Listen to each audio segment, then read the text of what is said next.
All right, we're going to answer the question for you of how to make mac and cheese. Whoa, that's a huge subject. It seems to be kind of like popular and in vogue in the U.S. right now. Thank God to craft, you know what I mean? But I mean, there's so many different versions of it out there, and so many different kinds of sauces. Um, I'm going to give you a good basic version of it in this lesson today. So I'm going to start out by showing you how to make a nice smooth cheddar cheese sauce. Now you can use mild, medium, sharp cheddar, whichever one you want. And I'm going to start this out with 1 quart of grated cheddar cheese. And I'm going to add 2 cups of heavy cream to it. And then I'm going to squeeze about a half of a lemon, nice sized lemon, into it. This kind of helps it hold together this acid, and it adds a little bit of sharpness to it. I'm going to put a little bit of salt in it right from the onset, not much. And I'm going to put this on a very low temperature.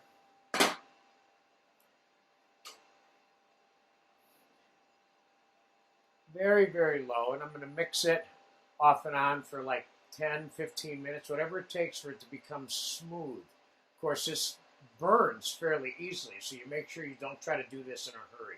You do it on a slow temperature. So this is going to be a time-elapsed lesson, and we're beginning with this here. And I'll be back when it's close to being melted in 10 minutes right now. Okay, the cheddar cheese with the cream and the lemon juice has been melting. About 10 minutes is all it took. It's nice and smooth. Let me taste it real quick just to see if we have any salt issues here. No, it tastes good. Excuse me. So here's what we're going to do. I'm going to make you 3 different little versions of mac and cheese. The most important thing to remember about good basic mac and cheese is that it is made with cheddar, and it's made with some kind of cheddar sauce ultimately. It doesn't have to have sauce in it. It could be lightened up slightly with some chicken stock or a splash of cream, and the cheese can be mixed on it, but you want sauce. You want to get, you want to satisfy the craving in a really big way that Kraft Foods created by creating mac and cheese, which is what I think started the craze in this country at some level. So what I have here is some cavatappi pasta, and I mixed this cheese sauce, by the way, 3 or 4 or 5 times while it was cooking to make sure it didn't stick. I have some blanched, parboiled cavatappi pasta, which is pretty close to an elbow macaroni also. I'm going to dump these in the water I have back here to heat them up. And I have 2 gratin dishes here of cavatappi also. So I kind of pre-measured what I'm making here for you. And if you're going to par blanch pasta, you might want to pre-measure it in your serving bowl at home or wherever you're making this. So I'm going to make you 3 different versions here. They all are going to have cheddar cheese sauce as the base, though. Okay? One is going to be kind of plain, which is what we're used to traditionally. Of course, nowadays, they're making mac and cheese with everything, and I would certainly recommend that.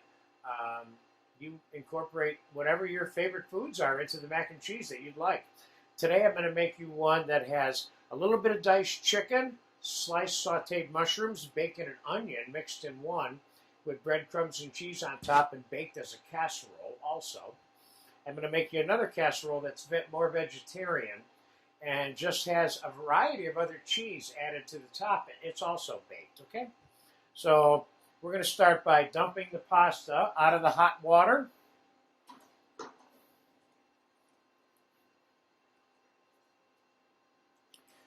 And we're going to mix all of the cheddar cheese sauce into it.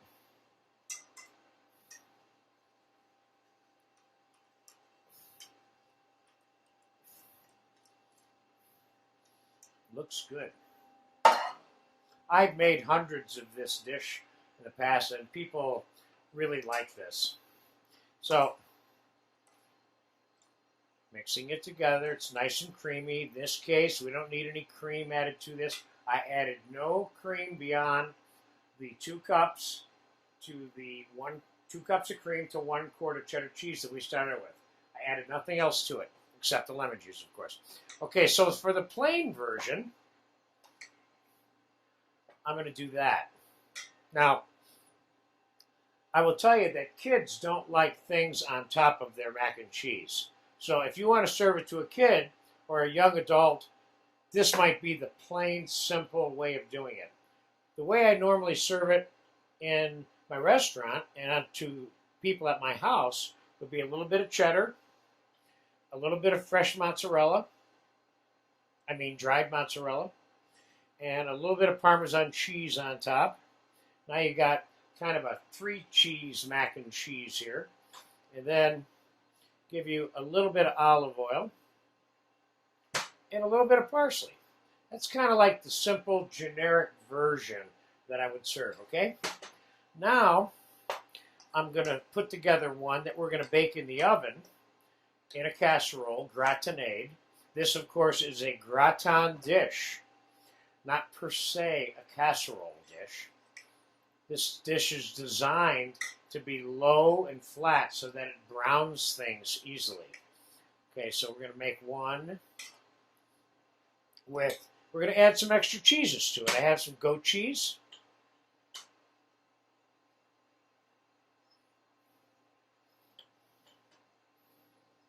You got to be a cheese lover to eat this, by the way. If you're not, don't make it with all this. A little bit of gorgonzola. Or more gorgonzola.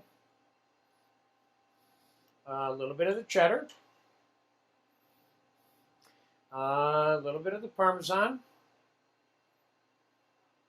And in this case, I'm going to put a little bit of breadcrumb on it. Not much, so it'll brown. And we'll put a little bit of fresh basil. And a little bit of cilantro. And we're going to pop this one in the oven right now. This is the, well, you would say 1, 2, 3, 4. Let's put a little bit of the mozz on here too. 5-cheese gratinade mac and cheese.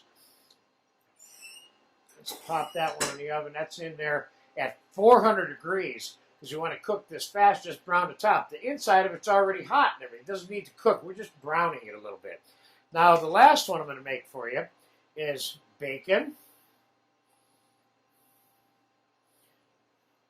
mushrooms that I sauteed. I sauteed all of this in the bacon fat that I got from rendering this bacon. And a little bit of sliced sauteed onion. And I got a little piece of chicken, grilled sliced chicken here too. I'm going to add that to it. You could put shrimp in here, lobster, oysters. I mean, it's an endless list of what goes inside this dish if you want to partake in that. You don't want to overload it with too much other food besides the pasta, though. Otherwise, it kind of loses its sense of what the dish is, which is a mac and cheese with stuff in it.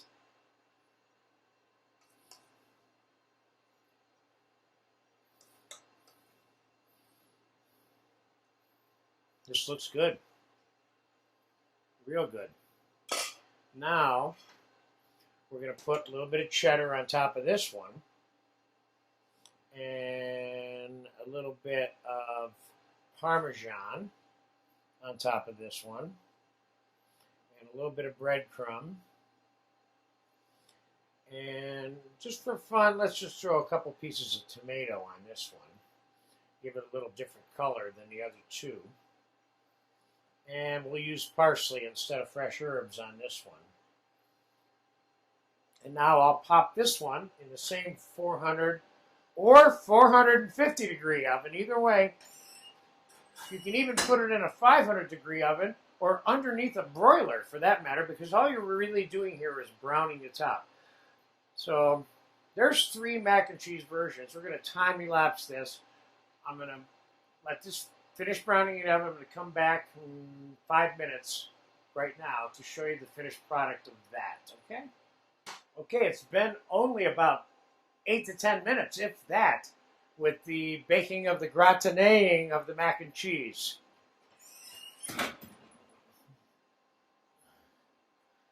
There you go. Nice bubbling dish there.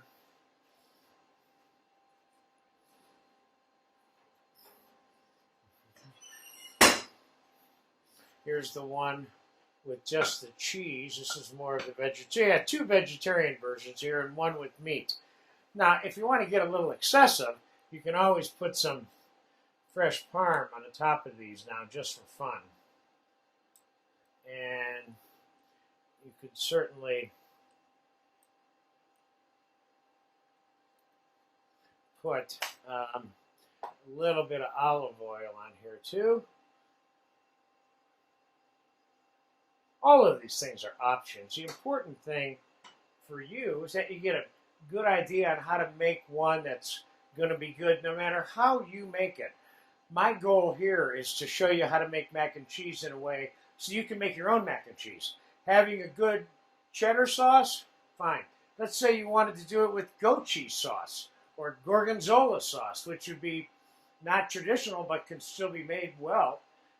You find the same proportions of goat cheese and cream or gorgonzola and cream and heat that up slowly until it gets to the consistency that you want. So you don't have to use cheddar sauce, although, like I said, it's the most traditional. So there you have it. A little sweep on making some mac and cheeses. And these are good. I tasted some of this mix while this was baking, while I was waiting to come back to you. I really like the one with the bacon and mushrooms, onion, and the chicken. But they're all good. So there you have it. Enjoy it. Mac and cheese Americana.